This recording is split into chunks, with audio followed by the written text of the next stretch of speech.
what has happened in the United States in terms of shipbuilding and what has happened in China is completely bifurcated, right? You go back to World War II, we built 18,000 ships or over 18,000 ships at the peak.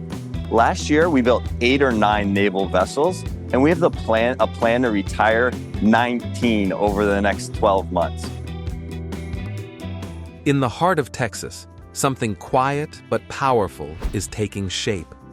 A change that might completely rewrite how nations build naval power. A company called Seronic Technologies is creating exactly what the U.S. Navy has been desperate for: speed. It's actually mind-blowing, right? The speedboats that we use in the SEAL teams, they had a 400 or 500, I forget the range actually. This isn't the kind of speed you see in fighter jets or missiles. It's the speed of production, of getting ships built and out to sea before rivals can even react. Out here with the U.S. military, what looks like an ordinary boat is actually something extraordinary. It's a drone ship, crewless, self-operating, and designed to change the rules of war at sea. The new war for the seas. Port Alpha isn't your average shipyard. This is not where massive aircraft carriers or battleships with thousands of sailors are built. Instead, it's designed to mass-produce autonomous combat vessels, small, fast, and smart, the next generation of naval power. Backed by over $600 million in new funding and valued at $4 billion, Seronic Technologies is racing past the slow, bureaucratic pace of traditional defense contractors. Here, there are no endless delays, no layers of approvals, just a non-stop production line of robotic warships ready to deploy in weeks instead of years. These ships aren't just tools, they're the beginning of a new strategy. As global tensions rise and naval competition heats up, speed and adaptability have become more valuable than sheer size. Port Alpha is redefining what it means to control the seas, proving that in the 21st century, innovation and automation could outweigh the massive fleets of the past. The plan is simple but bold. China has numbers, and America will fight back with speed. While Beijing churns out warships like clockwork, Port Alpha is creating something different. A new kind of navy, one built on automation, intelligence, and relentless production. The goal is clear. If you can't match your rivals' numbers, you beat them with efficiency. You build faster, think faster, and strike faster. But that raises a serious question. Can this wave of automation and speed really stand up against China's overwhelming numerical power? For much of modern history, the United States Navy ruled the oceans. Its 11 enormous aircraft carrier groups were symbols of dominance, floating fortresses that could project power anywhere in the world. But that dominance is being tested not by a single rival carrier, but by an entire storm of steel rising from Chinese shipyards. China's naval strategy is simple and aggressive: overwhelm with numbers. While the US focused on building the most advanced and most expensive warships ever made, China chose another path: to build the largest navy on Earth. And according to Pentagon reports, that's exactly what they've done. The Pentagon said China's People's Liberation Army has been expanding its overwater bomber plane operations by sending its bombers further afield.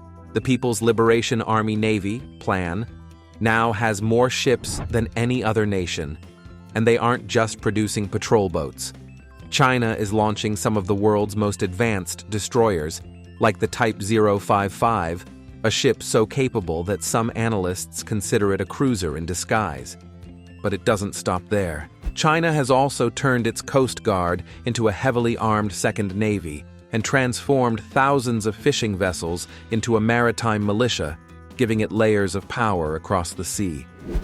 Together, these forces form a massive three-tiered network designed to dominate the South China Sea and project influence far beyond. The scale of production is staggering. At one point, China's shipbuilding output was estimated to be over 230 times greater than America's. No one has ever built a navy this fast. So how does America respond to that kind of pace? For years, the US tried to compete by building more ships, but that strategy hit a wall. American warships are masterpieces of engineering, but they take years to finish and cost staggering amounts of money. The Ford-class aircraft carrier, for instance, carries a price tag of over $13 billion and takes nearly a decade to complete. The Zumwalt-class destroyer was supposed to be a next-generation breakthrough, but it became so expensive that production was cut from 32 ships to just 3. The truth is, America can't win a straight shipbuilding race with China. It's like bringing a single, custom-made gold rifle to a fight where your opponent has 1,000 factory-built weapons. So the US Navy had to rethink the entire game. If China owns quantity, America will master quality, not just in hardware, but in how that hardware is used. This new vision is called Distributed Maritime Operations, or DMO. The idea is straightforward but revolutionary.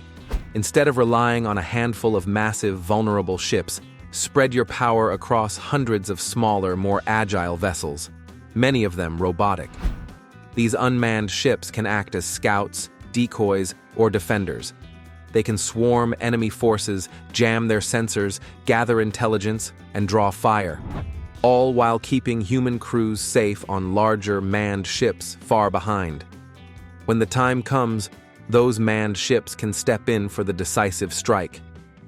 It's a complete shift in how naval warfare works, from a few kings on the board to a full team of pawns and knights that move faster and can be replaced more easily.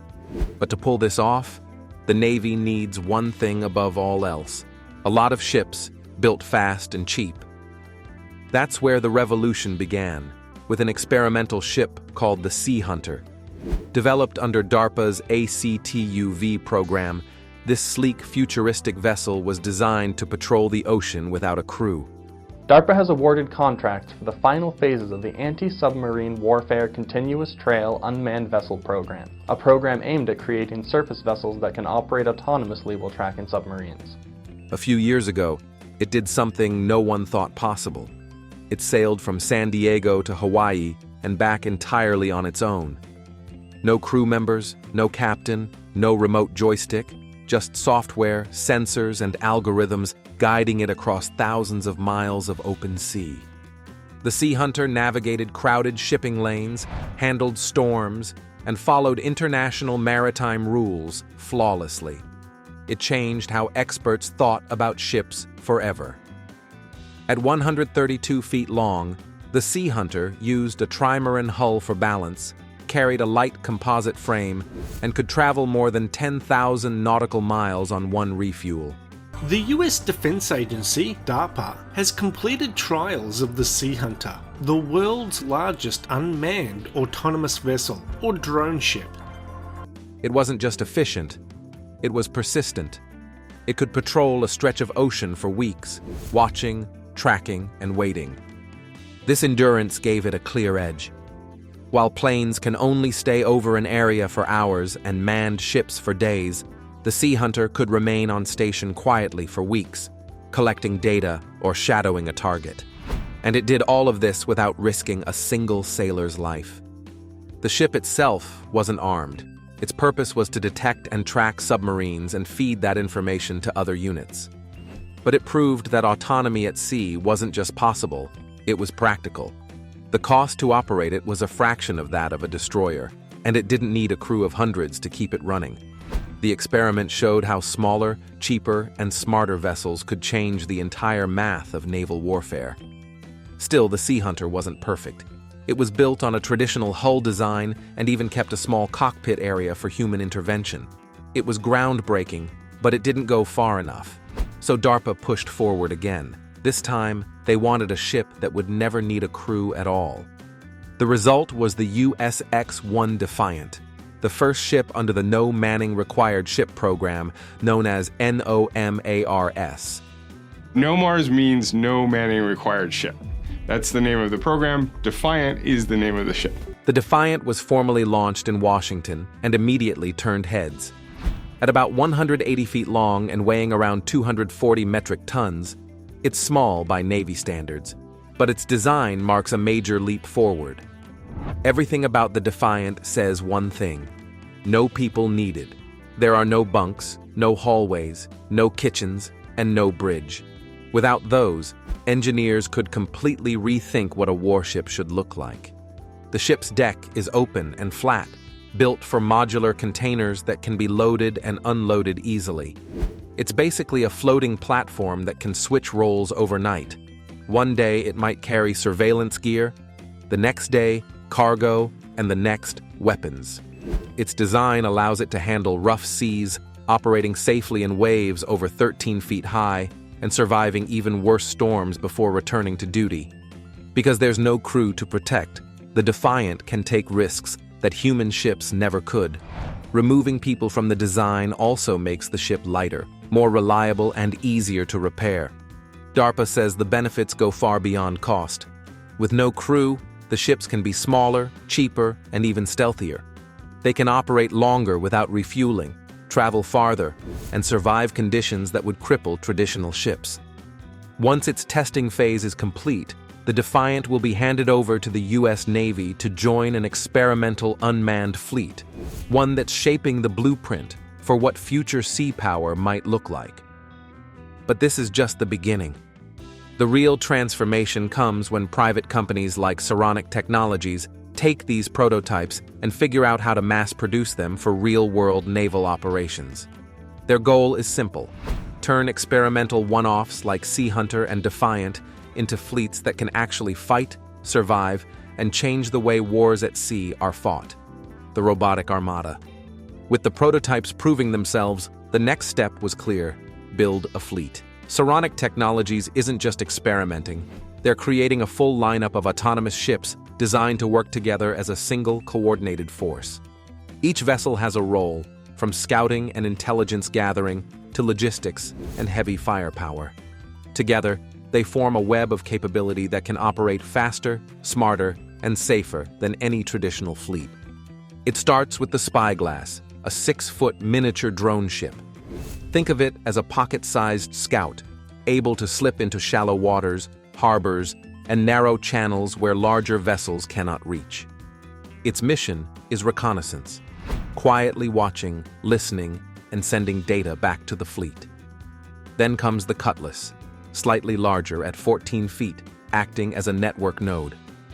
It can scan the horizon with radar, track enemy movements, and even deploy smaller drones or loitering munitions. In recent tests, Cutlass successfully launched a small drone at sea, performing a task that would normally require a much larger ship. Moving up, there's the Corsair, 24 feet of endurance and adaptability. This vessel can patrol for days, tow sonar arrays to track submarines, or act as a decoy to fool enemy radar into thinking a much larger fleet is approaching. Its ability to operate independently makes it a critical link in the Navy's distributed maritime operations plan. The Mirage, at 40 feet, begins to look like a conventional ship. This craft is meant for serious operations, maritime security, escort duty, and persistent surveillance. It can shadow an enemy frigate for weeks, keeping constant watch while transmitting data back to the fleet. It's an unblinking eye on the horizon, a combination of speed, endurance, and intelligence. Next is the Cypher, a 60-foot logistics powerhouse. Unlike other ships, its deck can carry a standard 20-foot shipping container.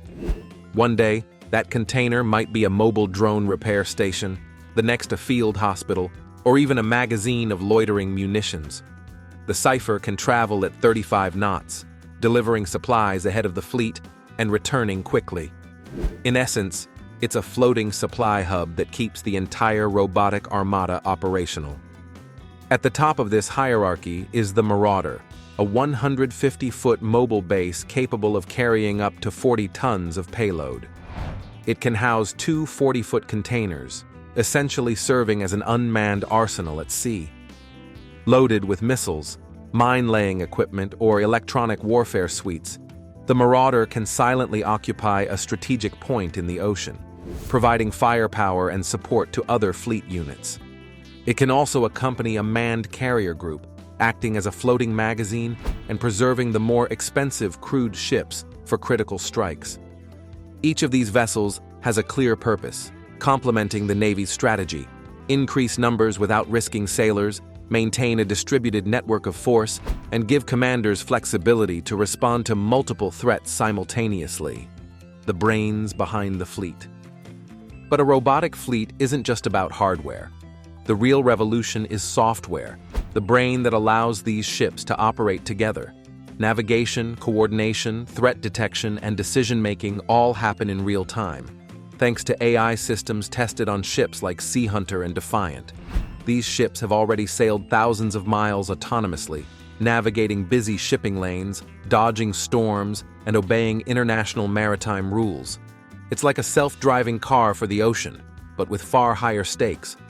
One ship alone is impressive. A coordinated fleet is transformative. The Navy calls this concept the kill web, a redesign of the traditional kill chain. Instead of a single line from detection to weapon deployment, the kill web is a resilient mesh network. For example, a small spyglass drone might detect a radar signal near an enemy island.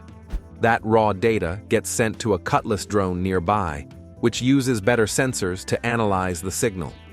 Then, a Mirage receives the refined information, confirms the target, and passes the coordinates to a Marauder ship over the horizon.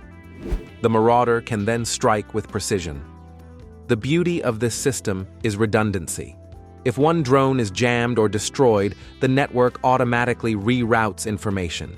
No single ship is a point of failure. This resilience is at the heart of Project Overmatch, the Navy's initiative to create an unbreakable, fully connected fleet of manned and unmanned ships working together. Despite the AI doing most of the work, humans are still in the loop. A human operator always makes the final decision to engage a target. These operators might be on a nearby ship or at a distant command center, monitoring the network and approving lethal action. This rule ensures that autonomous systems do not make life and death decisions on their own. The challenge is maintaining secure, reliable communication links so that humans retain control even in the heat of battle. Meanwhile, across the Pacific, China is moving quickly. They've unveiled their own autonomous platforms, like the JAI, an armed drone destroyer, and are experimenting with swarms of smaller unmanned boats. Their strategy is clear: counter America's technological edge with their own AI, electronic warfare, and sheer numbers. China's strengths lie in jamming communications, cyber attacks against autonomous systems, and overwhelming fleets with mass-produced platforms. They aim not necessarily to win every battle, but to delay, complicate, and force the US to spread resources thin. Even with proven technology, the US Navy faces real-world challenges in scaling these fleets. Integrating dozens or hundreds of robotic vessels into existing fleets requires rewriting operational doctrine. Captains must coordinate manned and unmanned units, monitor AI systems, and adapt strategies on the fly. The ocean itself is unpredictable. Ships must survive storms, saltwater corrosion, and mechanical failures without a crew to fix them. Reliability testing takes years, and budgets must stretch to cover both traditional warships and the robotic fleet.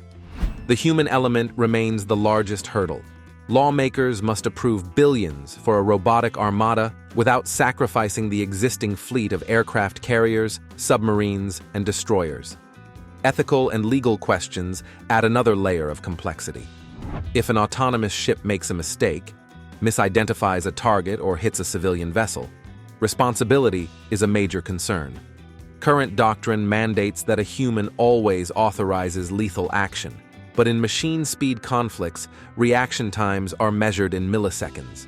Finding the balance between human oversight and autonomous response is a global debate among military planners, ethicists, and lawmakers. Despite these obstacles, the vision is clear.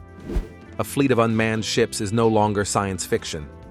Prototypes like Sea Hunter and Defiant have logged thousands of miles and demonstrated autonomy at sea. AI-powered ships can gather intelligence, evade threats, and operate in networks faster than any human crew could manage. The US Navy now has the blueprint for a fleet that is distributed, scalable, and resilient. The final challenge is industrial. One prototype, proves a concept, but mass production is a completely different problem. Can shipyards produce dozens of vessels reliably? Can supply chains adapt to modular, containerized payloads? Can crews maintain these ships at sea with minimal human involvement? These questions must be answered before the robotic revolution becomes reality. If successful, the payoff is enormous. Distributed fleets can be cheaper to replace, easier to update, and far harder for enemies to defeat. They can operate for weeks without resupply, collect continuous intelligence, and strike in coordinated ways that traditional fleets cannot. The advantage is no longer in raw numbers alone, but in speed, flexibility, and persistence. In the end, the verdict is clear. The technology works. Thousands of miles sailed autonomously, successful AI navigation, and the demonstrated ability to integrate small and large unmanned vessels show that a robotic navy is possible. The difficult part lies in changing the culture of the Navy, convincing officers to trust algorithms, training sailors as remote operators, and convincing Congress to fund a dual fleet of old and new ships. The next phase is industrial, the production line. Scientists have proven the concept, planners have proven the strategy, and the next question is whether shipyards, factories, and logistics can scale. Cybersecurity, training programs, and port facilities must adapt. Mixed fleets of manned and unmanned vessels will require new doctrine and operational procedures. When these pieces come together, the result will be a fleet that can operate continuously, strike effectively, and survive in ways that traditional ships cannot. Success won't be measured in flashy demonstrations or media attention. It will be measured in weld seams, production schedules, and the quiet hum of robotic armadas leaving shipyards. The side that can scale, integrate, and sustain a fleet of autonomous ships will control the future of naval power. The race is on, and the oceans of the 21st century may no longer be ruled by just massive carriers and submarines. The new frontier belongs to fleets that are smart, fast, and uncrewed. A revolutionary shift that promises to reshape naval warfare for decades to come. If you found this deep dive into the future of naval warfare fascinating, make sure to hit that like button, share it with friends, and subscribe for more cutting-edge tech and defense insights.